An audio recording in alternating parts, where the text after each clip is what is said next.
জানেন law of attraction আপনাদের কেন কাজ করে না? তার কারণ হচ্ছে 5টা লেটার ইংরেজির FTBAW আপনাদের অ্যালাইন্ড নয়, অর্থাৎ এক সরল রেখায় নয়। আপনি বলবেন এগুলো আবার কি? হ্যাঁ বলছি। F মানে ফিলিং, T মানে থট, B মানে বিলিভ, A মানে অ্যাকশন, W মানে ওয়ার্ড। ধরুন থট, টি যদি আমি নিই, আপনি ভাবছেন আমি একজন রিচ মানুষ হতে চাই, আমার কাছে যেন অনেক পয়সা হয়। আবার আপনি ভাবছেন না না, পয়সা তো সম্পর্ক খারাপ করে, ও বড় লোকরা অনেক 2 নম্বরই করে পয়সা রোজগার করে, ওটা আমার পক্ষে সম্ভব নয়। আপনার ফিলিংস গুলো হচ্ছে এইরকম। আবার আপনার ফিলিংস হচ্ছে না না, এটা তো সম্ভবই নয়। আপনি বি ফর বিলিভ, আপনি বিশ্বাসই করেন না যে আপনি বড় লোক হতে পারেন। হয়তো কোনোদিন বাবা, কাকা, ঠাকুরদা, ঠাকুমা কেউ বলেছিল আমাদের বংশের ছেলে কি আবার বড় লোক হতে পারে, আমরা একটা সাধারণ ঘরের মানুষ, সে পড়ে চললেই ভালো হয়। এই অ্যাকশন, সেরকম অ্যাকশনও নিচ্ছেন না। আর ডাব্লিউ ওয়ার্ড, শব্দ তো চয়েস করে বলছেনই না,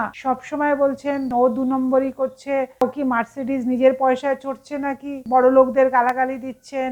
তো কি করে হবে? যতক্ষণ FDBAW আপনার স্ট্রেট লাইনে আসবে না, ততদিন আপনি যা চাইছেন তা হবেও না।